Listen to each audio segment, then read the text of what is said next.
네, 반갑습니다. 오늘은 그 종 슬픔의 사람이라는 제목으로 하나님의 말씀을 함께 나누려 합니다. 오늘 본문은 구약 성경에서 가장 익숙한 본문 중에 하나입니다. 여기에 나오는 종이 누구를 가리키는지는 설명을 드리지 않아도 모두가 다 잘 아실 것입니다. 네 번에 걸친 여호와의 종, 이 여호와의 종에 대한 묘사에서 마지막 네 번째 소개에 해당되는 것이죠. 오늘 제목을 제가 슬픔의 사람이라고 지은 이유는 3절 말씀과 4절 말씀 때문입니다. 3절에서 간고를 많이 겪었으며 라고 한 부분은 대부분의 영어 성경에서 He was a man of sorrows, 슬픔의 사람이었다라고 번역하고 있기 때문입니다. 슬픔의 사람, 히브리어 관용적인 표현으로 슬픔이 정말로 특징적인 분으로 사셨던 분이라고 이해하시면 되겠습니다. 물론 우리 예수님께서 그냥 무작정 슬퍼하시기만 한 것은 아닙니다. 예수님께서 감정 조절을 좀 하셔야 되는데 실패해가지고 눈물이 안 흘리고 싶은 눈물이 흘렀거나 그런 것은 없으신 것이죠. 갑자기 쏟아지는 눈물을 주체하지 못하시는 그런 분이라는 의미로 사용된 것은 아닙니다. 예수님은 다음 구약의 말씀을 친히 성취하신 분이시죠. 전도서 3장 4절 말씀입니다. 울 때가 있고 웃을 때가 있으며 슬퍼할 때가 있고 춤출 때가 있으며. 아멘. 예수님은 그냥 슬퍼하시기만 한 분은 아닙니다. 예수님은 웃을 때가 언제이고 또 울 때가 언제여야 하는지를 분명히 아셨던 분이신 것이죠. 죄인들과 먹고 마시며 죄인들의 친구가 되시는 것을 즐거워하셨던, 기뻐하셨던 예수님, 또 동시에 반대로 그 죄인들이 처한, 그 죄인들이 당한 악과 고통을 외면하지 않으시고 함께 슬퍼하시기도 하신 예수님. 이렇게 예수님께서는 감정마저도, 그리고 감정 표현마저도 완전하신 분이셨습니다. 이런 방식으로 구약의 말씀을 이루시며 예수님은 우리의 구원이 되셨고 또 친히 우리 삶의 표준이 되셨습니다. 그럼에도 오늘 말씀 전체는요, 특히 4절 말씀은 예수님께서 슬픔을 당하신 분이다라고 말하고 있습니다. 그래서 오늘은 그렇게 주님께서 당하신, 겪으신, 느끼신 슬픔에 대해서 말씀드리려고 합니다. 물론 인간인 우리 역시도 죄악의 무게와 또 그 죄악의 추함에 몸서리치면서 살아왔지만 너무나도 거룩하신 분, 너무나도 의로우신 우리 예수님이시기 때문에 어쩌면 이 죄와 불행이 판치는 세상에서 우리조차도 다 볼 수는 없는, 우리조차도 다 알아챌 수 없는, 우리마저도 다 알 수 없는 그런 모든 죄악의 참상을 주님께서는 다 바라보시고 다 발견하시고 확인하시고 몸소 겪으시면서 우리의 슬픔과 우리의 눈물, 그 모든 것들을 훨씬 초월하는 의미의 슬픔과 눈물을 감당하셨다는 것, 그것에는 의문을 제기하실 분이 없으실 것입니다.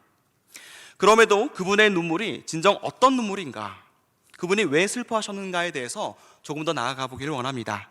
53장 3절 말씀을 보면요, 주님은 멸시를 받아 사람들에게 버림받으신 분으로 말씀합니다. 왜 그랬는지에 대해서 2절에서 말씀하죠. 우리 2절을 함께 보겠습니다. 그는 주 앞에서 자라나기를 연한 순 같고 마른 땅에서 나온 뿌리 같아서 고운 모양도 없고 풍채도 없은즉 우리가 보기에 흠모할 만한 아름다운 것이 없도다. 그분은 연한 순 같은 분이셨습니다. 세상은 영웅을 기대했죠. 강한 용사를 기대했습니다. 힘으로 정복해줘서 우리를 구해줄 그런 군주를 기다렸어요. 그러나 구원자로 오신 예수님은 연약한 순같이 되셔서 오셨습니다. 인간의 욕망으로 기대하는 그런 우리가 기대하는 해결사의 모습이 아니었다는 것이죠. 구원자는 소망으로 오셨지만 세상과 우리에게 구원자의 모습은 오히려 소망보다는 실망을 주는 것처럼 보입니다. 구원자로 왔다는 그 이가 우리를 실망시켰노라 라고 세상은 외치고 있습니다. 그분은 마른 땅에서 나온 뿌리 같으신 분이셨습니다. 여러 생각을 하게 하는 말씀이죠. 마른 땅에서 나온 뿌리, 그분의 모습 자체가 마른 땅의 뿌리와 같이 주목할 것이 없었다는 뜻이기도 하고요. 또한 구원자에 대한 기대를 생각을 해볼 때 이 세상이 마른 땅과도 같은 것이죠. 마른 땅에서 기대하는 것, 아니 그 마른 땅이 진정 변화되기를 바랄 때 수많은 유대인들은 그 구원자가 레바논의 백향목같이 거대한 나무로 오기를 기대했을 것입니다. 그러나 오셨다고 하는 그분의 모습은 그저 뿌리만 드러낸 것 같은 초라한 모습이라 외면당했다는 것이죠. 또 그분의 출신지를 떠올리게 하는 말입니다. 빌립이 나다나엘을 찾아갔을 때 나다나엘의 반응이 이렇습니다. 다 잘 아시죠? 나사렛에서 무슨 선한 것이 날 수 있겠냐? 마른 땅, 메시아가 올 것이라고는 생각할 수조차 없는, 상상하기조차 싫은 바로 그런 지역, 조롱과 경멸의 나사렛. 그 마른 땅에서 형편없이 삐죽 튀어나온 뿌리 같은 존재, 그런 이유로 우리 주님은 거절당하셨다는 것이죠. 그분에게는 고운 모양도 풍채도 없다, 흠모할 만한 아름다움이 없다라고 말씀합니다. 물론 이걸 지나치게 강조해서 예수님이 이렇게 생겼을 걸 하면서 외모적으로 너무 비하하는 그런 그림들을 굳이 그릴 필요는 없습니다. 그저 뭔가 이목을 끌만한 것이 없어 보였다는 뜻일 것입니다. 지극히 평범한 모습으로, 우리와 다르지 않은 모습으로 오셨다는 것이죠. 이렇게 주님에 대한 우리의 반응은 무관심과 냉소뿐이었습니다. 물론 이렇게 말하다 보면요, 그래, 예수님께서 마치 거절당하실 만하니까 볼품도 없으시고 아름다움도 없으시고 마른 땅에서 넣은 뿌리 같으시고, 그러니까 예수님이 거절당하실 만하니까 거절당하신 거 아니야? 세상은 잘못이 없고 우리도 잘못이 없고 주님께 원인이 있는 것처럼 생각할 수도 있겠습니다만 그렇지 않습니다. 6절 말씀은 명확히 말씀하죠. 우리가 다 양 같아서 그릇 행한 것이다 라고 말입니다. 주님을 영접하고 주님을 맞아들여야 하지만 우리가 제 길로 간 것이다 라고 말씀합니다. 우리의 문제였다는 것이죠. 존귀하신 분이지만 우리는 3절 말씀과 같이 우리가 그를 귀히 여기지 아니하였도다. 귀히 여기지 아니한 우리의 문제였다는 것이죠. 그렇게 자신을 거절하는 세상을 보면서 주님은 슬퍼하셨습니다. 주님은 눈물을 흘리셨고 주님은 우셨습니다. 누가복음 19장 41절 말씀입니다. 가까이 오사 성을 보시고 우시며. 나귀를 타고 예루살렘 성에 입성하시면서 수많은 사람들의 환호에 둘러싸이게 되죠. 많은 사람들이 주님을 칭송합니다. 높여드리는 것처럼 보입니다. 그러나 정작 주님은 그 모든 현장을 보면서, 그리고 그 도성을 바라보면서 우셨습니다. 그 성에서 앞으로 어떤 일들이 일어나게 될지 주님은 이미 다 아셨기 때문입니다. 주님을 거절하고 그 예수님을 못 박아 죽이는 그러한 현실을 미리 내다보셨기 때문이죠. 그렇게 자기 백성이 도리어 자기를 배척하는 그러한 고통스러운 현실 앞에서 예수님은 우셨습니다. 그 눈물은요, 그냥 거절 감정 이런 것 때문에 우신 것이 아닙니다. 사람들이 예수님을 거절하면 누가 손해죠? 세상이 예수님을 거절하면 누가 손해입니까? 세상이, 우리가 손해인 것입니다. 그러한 우리를 기다리는 것은 영원한 멸망밖에 없기 때문인 것이죠. 우리는 상상할 수조차 없는 그런 심판, 그 심판의 의미를 주님은 아세요. 그 심판의 무게를 우리 주님은 다 알고 계십니다. 죄 자체가 주는 고통, 그 고통만 안타까워하시는 것이 아니라 구원받을 수 있는 유일한 길이신 그분이 직접 오셨는데도 불구하고 그분을 코앞에서 외면해버리는, 배척해버리는 그러한 우리의 모습, 영원한 고통을 자초하는 우리의 어리석음을 보고 한탄하며 우신 것이죠. 예루살렘 성은, 그리고 이 세상이라는 도성에 사는 우리들은 주님의 이 고뇌를 가중시키고 그 눈에 눈물을 가중시키기에 충분한 사람들입니다. 우리의 거절로 주님께서 슬퍼하실 때 우리 주님은 이 거절받으신 자신에게 주목하시기보다는 끝까지 거절한 우리들, 바로 우리들이 처하게 될 영원한 비참에 주목하시면서 그토록 우신 것입니다. 끝까지 주님은 우리 때문에, 우리를 위해서, 우리를 향해서 눈물을 흘리신 것이죠. 그러한 사랑 때문에 예수님은 결국 예루살렘 성을 통과하셨고, 그리고 기꺼이 십자가를 지셨습니다. 그 멸시와 그 조롱의 현장, 그리고 그 고통의 현장으로 직접 뛰어들어가신 것이죠. 그 누구도 우리 주님과 같이 낮아진 존재는 없습니다. 왜냐하면 그 누구도 그렇게 높아져 본 적이 없기 때문입니다. 그 높은 곳에서 그 누구도 내려온 존재가 없기 때문인 것이죠. 더 이상 낮아질 수 없는 자기 비하의 구렁텅이에 자기 자신을 친히 내모신 것입니다. 우리가 아무리 이 벌레 같은 나라고 100만 번 외친다 한들 그분의 낮아지심이 얼마나 어마어마한 일인지는 우리 상상할 수조차 없습니다. 예수님의 순환은, 예수님의 고난은 우리의 죄악을 대신 지셨기 때문에 겪으신 것이죠. 그것을 오늘 말씀은 4절에서 징벌을 받은 것으로 표현하고 있습니다. 형벌을 받은 것입니다. 물론 겉으로 보기에는 사람이 판결했고 사람에게 찔리셨고 사람에게 채찍을 맞으신 것처럼 보이죠. 그러나 그 모든 것은 하나님께 맞은 것이다, 성부 하나님께서 내리신 징벌이다 라고 말씀합니다. 그렇게 당하신 모든 것이 사실상 하나님께 맞은 것이라고 표현되어 있기 때문인 것이죠. 사람에게 찔리고 맞으시는 고통보다 더 큰 것은 바로 하나님께 버림받고 하나님께 맞는 것이었습니다. 신약 성경은 이를 한마디로 표현해요. 우리 예수님께서 하나님의 진노를 받으셨다라고 말입니다. 하나님의 진노라는 것이 우리에게 와닿지 않을 수 있습니다. 익숙하지 않을 수 있어요. 사랑의 하나님이라고 생각하면 더더욱 하나님이 진노하신다고 라고 생각할 수 있습니다. 이런 오늘날의 기독교에 대해서 리처드 니버라는 사람이 이렇게 표현을 한 적이 있습니다. 진노하시지 않는 하나님이 십자가 없는 그리스도를 통해 죄에 대한 심판 없이 사람들을 천국으로 인도하는 것. 그러니까 리처드 니버가 본 것은 그가 보았던 오늘날 현대의 기독교가 전하는 복음이라는 것이 이러한 모습이다라는 것이죠. 사랑의 하나님이기 때문에 진노를 생각할 수조차 없는, 이것이 우리가 오해하기 쉬운 하나님의 모습이라는 것입니다. 성경은 하나님이 진노하시는 하나님이다라고 말씀하십니다. 그리고 그 진노는 오히려 우리를 향한 사랑 때문에 발하시는, 그래서 그 진노에는 악의가 전혀 없으신 진노, 오히려 우리에게 있는 죽음의 악독을 제거하시는 놀라운 선하신 진노라고 성경은 가르치고 있습니다. 그것이 바로 5절 말씀에서 말씀하는 바죠. 5절 말씀은 그가 상했다라고 표현합니다. 이 말은요, 그냥 상처를 받으셨나 정도가 아니에요. 완전하게 부서지고 완전하게 즙을 짜듯이 으깨지는 것, 완전히 짓이겨지시는 것을 의미하는 것입니다. 예수님께서 받으신 그 고난과 죽음이 그와 같다는 것이죠. 으깨지신 거예요. 그리고 그것이 바로 우리 죄가 한 일이라는 것입니다. 그래서 하나님께 맞으심으로 으깨지신 분이 십자가 위에 예수님이십니다. 십자가 위에서 일어난 일은 그렇게 무서우리만치 확실하고 무서우리만치 결코 양보가 없는 하나님의 공의로움을 보여주는 것입니다. 여기서 우리가 보게 되는 것은요, 아버지와 아들의 관계입니다. 우리의 죄 때문에,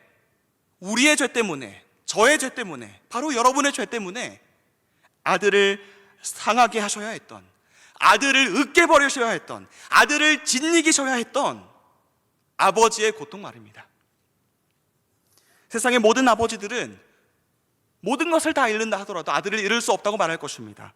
아들 외에 모든 걸 잃을 수 있다고 주저없이 말할 거예요. 하물며 하늘의 아버지는 어떻겠습니까?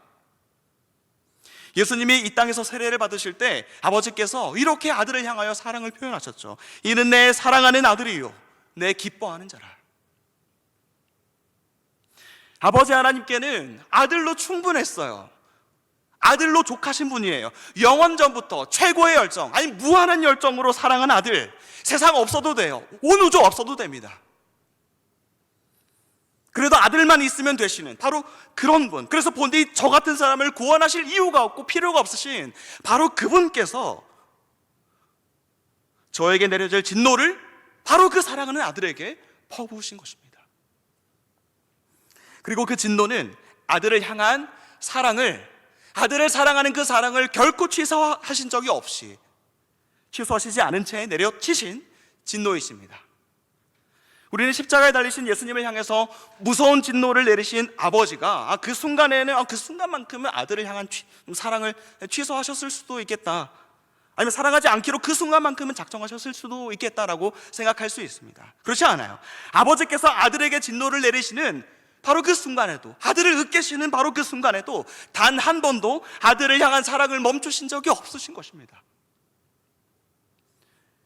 그러나 창세전부터 이 모든 우주와 존재자들이라고 그러죠, 이런 우리 모두가 생기기 전부터 아들을 향해서 한없이 미소 지으시는, 그 누구도 방해할 수 없었던 아버지의 환한 미소는 그 자리에서 감춰지고 말았습니다. 십자가의 고난과 죽음은, 그 시간은 바로 아들에게도 슬픔의 시간이요 아버지에게도 슬픔의 시간이었습니다. 그리고 그 아버지의 마음에 그리고 그 아들의 마음에 비수를 꽂아서 아버지의 눈에 눈물을 흘리게 한, 아들의 눈에 눈물을 흘리게 한 사람들은 다름 아닌 우리들이었습니다. 아들을 으깨시고 버리시는 그 슬픔은, 아버지의 진노에 밟히시고 짓이겨지시는 그 슬픔은 온 우주의 슬픔을 합한 것, 우리의 모든 눈물을 합한 것을 능가하는, 비교할 수 없는, 설명할 수 없는, 말도 안 되는 그러한 엄청난 슬픔이었습니다. 그 앞에 우리가 무슨 말을 할 수 있겠습니까? 무엇을 우리가 주님 앞에 내세울 수 있겠습니까? 아버지를 슬프게 하고 아들을 슬프게 한 장본인이 바로 나 자신이라면 우리의 입에서 어떤 말이 나올 수 있겠습니까? 그러니까 예수를 믿는다는 것은, 그리고 신앙생활을 한다는 것은 어떤 피상적인 고백이 아니라는 것이죠.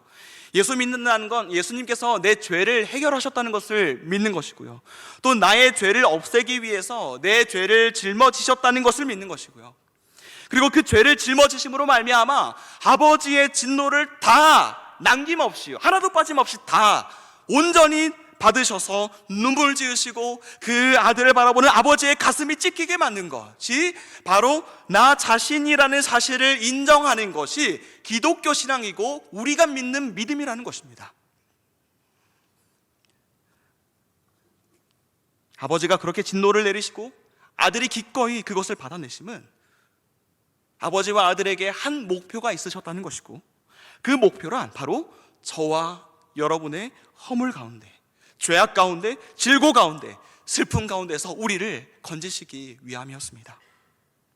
이런 의미에서 우리가 이 복음을 안다는 것은요, 특히 복음을 우리가 더 깊이 알아간다라고 이야기하는 것은 이렇게 아버지와 아들의 눈물을 더 많이 알아가는 것, 그 눈물의 의미를 조금 더 헤아려 가는 것, 하나님의 마음을 안다는 것이 바로 이런 것이 아니겠습니까?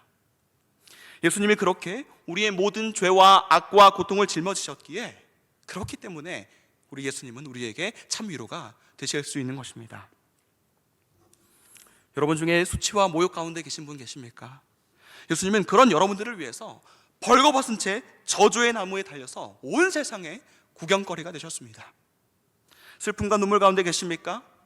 예수님은 바다만큼의 눈물에 담긴 모든 슬픔보다 더 큰, 더 수많은 눈물을 흘리신 분이십니다. 절망의 무덤 가운데 계십니까? 예수님은 한 친구를 일으키시고 그 한 친구를 다시 살리기 위해서 비통함으로 정말 그에게 나아가서 그를 부르셨던, 눈물을 흘리시며 외치셨던 그런 주님이셨습니다. 근데 그는 다시 살았습니다. 혹 주님처럼 거절과 외면 가운데 있으시지 않습니까? 그러나 예수님이야말로, 우리 주님이야말로 정말 아웃사이더였습니다. 아웃사이더 중에 아웃사이더였어요. 처음부터 끝까지 모든 수욕과 모든 모욕을 당하시는 그 십자가 위에서의 마지막까지 양편에 달린 강도들, 당대의 최악의 죄인들이라고 말할 수 있는 그 죄인들에게까지도 욕을 끝까지 받으시고, 물론 한강도는 최후에 회개를 했지만요, 그렇게 죽기까지 아웃사이더의 길을 가신 그 주님께서 거절당하고 외면당하는 우리의 마음을 모르실 리가 있겠습니까? 그러한 주님께서 그 사랑을 안다면, 그 사랑을 받았다면 우리도 그렇게 살라고 우리의 삶을 그 자리로, 그 십자가의 길로 초대하시면서 성경을 통해서 우리에게 이렇게 명령하십니다. 로마서 12장 15절 말씀입니다. 즐거워하는 자들과 함께 즐거워하고 우는 자들과 함께 울라. 예수님은 이 일에 진정한 모범이 되셨어요. 주님이야말로 진정 우는 자들과 함께 오셨던 분이고, 그 모든 울음과 눈물을 다 모아서 함께 감당하시고 함께 슬퍼하시고 함께 울어주실 능력 또한 있으신 분이셨습니다. 우는 자들과 함께 오는 삶의 완성형이 되신 그 주님의 삶을 우리도 바라보며 나아가야 한다는 것이죠. 이제 우리도 그렇게 우는 자들과 함께 오는 헌신의 자리로 나아가야 합니다. 우리 예수님은 죽으실 때까지 끝까지 그 일을 감당하시며 이렇게 당부하시기까지 했어요. 누가복음 23장 28절 말씀입니다. 예루살렘의 딸들아, 나를 위하여 울지 말고 너희와 너희 자녀를 위하여 울라. 사랑 때문에, 우리를 너무 사랑하셔서 슬픔의 사람이 되신 바로 그 예수님은 이제 우리를 그 자리로 부르세요. 슬픔의 사람이 되라고 말이죠. 너희도 사랑 때문에 울 수밖에 없는, 눈물을 뿌릴 수밖에 없는 슬픔의 사람이 되거라. 내가 기꺼이 그렇게 한 것처럼 너희도 주저하지 말고 그렇게 하거라. 이거 뭐 우리에게 슬픔의 사람이 되라고 해서 뭐 우울한 삶을 살라 이런 뜻은 아닙니다. 슬픔을 함께 질 때 슬퍼 흘린 눈물이 기쁨의 눈물이 될 수 있다는 것, 질고를 함께 질 때 그 질고로 탄식했던 울음이 놀라운 감탄과 그 탄식은 놀라운 경탄으로 바뀌게 된다는 것을 주님께서는 아셨기 때문입니다. 십자가에 달려서 엘리 엘리 라마 사박다니, 나의 하나님 어찌하여 나를 버리셨나이까 라고 외치신 그 절규조차, 그 절규의 심연에는 부활의 기쁨을 위한 전주곡이, 그 기쁨의 전주곡이 흐르고 있음을 우리 주님께서는 잘 알고 계셨기 때문입니다. 그냥 기뻐하라, 기쁨을 억지로 짜낼 때 우리에게는 껍데기만 남을 것입니다. 그러나 형제를 위한 사랑 때문에 그렇게 우는 눈물이 있을 때, 주님과 같이 슬픔의 사람이 되기를 주저하지 않을 때 비로소 우리 모두를 영화롭게 하시는 그 주님의 손길을 경험할 수 있게 될 것입니다. 이렇게 슬퍼해야만, 슬픔의 사람이 되어야만 진정한 기쁨을 얻을 수 있다는 논리는 세상에서 통하는 논리는 전혀 아닙니다. 오히려 그 논리를 초월하는 이야기입니다. 애초에 우리 예수님께서 오신 것, 우리 주님께서 순종하신 것, 고난받으신 것, 죽으신 것, 그 모든 것들은 논리로는 불가능한 것들입니다. 그분께서 사람이 되셔서 우리와 같이 되신 것을 세상은 믿지 않았을 뿐더러 그런 일을 논리에 맞지 않는 하찮은 일이라고 치부해버렸습니다. 그러나 그것을 뛰어넘는 사랑이 그 십자가 위에 나타났고, 우리는 모든 것을 제쳐두고 자신을 죽음에 던져서라도 사랑하신 그 사랑의 본을 거기서 본 사람들이고 그 길을 따르는 사람들입니다. 논리를 뛰어넘는 사랑을 주신 그분께 우리도 이제 같은 성격의, 같은 성질의, 같은 유형의 사랑을 함께 나누고 전해야 할 사명이 주어졌습니다. 다른 사람들은 납득을 못할 수 있어요. 좀 너무 무리한 거 아니야? 라고 이야기할 수 있습니다. 그렇게 말해도 우리가 그 주님을 사랑하기 때문에 하지 않고는 견딜 수 없는 그 사명이 우리에게 생기는 것이고, 그리고 그 길을 따라 십자가의 눈물이 우리의 눈물이 되는 길을 기꺼이 걷게 되는 것입니다. 그래서 다음 스펄전 목사님의 고백이 우리의 고백이 됐으면 좋겠습니다. 하나님이여, 내 몸에 흐르는 피 중에서 단 한 방울이라도 주님을 위해서 흘리기를 원치 않는 피가 있다면 차라리 쏟아내 주시옵소서. 주님을 위해서 찢기기 싫어하는 살이 있다면 차라리 도려내 주시옵소서. 도려낸다는 게 왜 그렇겠습니까? 주님을 위해서 깎이지 않는다면 쓸모가 없다는 것이에요. 모든 것이, 살이 찢기고 우리 피가 흘리는 모든 것들조차도 주님을 위해서, 또 주님의 사랑이 증거되기 위해서 사용되어야 한다는 것을 알기 때문에 그것이 아니라면 낭비에 불과하다고 이야기하고 있는 것입니다. 우리를 사랑하셔서 피 흘리시고 살이 찢기신 그 주님의 논리를 뛰어넘는 사랑을 본 사람이 어째 주님을 위해서, 또 주님이 사랑하시는 우리들, 옆에 있는 지체들, 형제들을 위해서 피를 아끼고 살을 아낄 수 있겠습니까? 그렇게 주님의 종된 삶은 눈물로 사랑하는 인생이 되는 것, 그리고 그것이 가장 영화롭다는 것을 아는 그러한 삶이라고 생각합니다. 우리 모두는 그렇게 이 복음 안에서 하나님의 아름다움을 본 사람들이고, 이제 그것의 행복한 포로가 되었기 때문에 이제는 사랑하기 때문에 논리를 초월하여 자신을 던지는, 눈물과 슬픔으로 희생하는 복되고 값진 삶을 살 수 있기를 주님의 이름으로 축원합니다. 기도하겠습니다.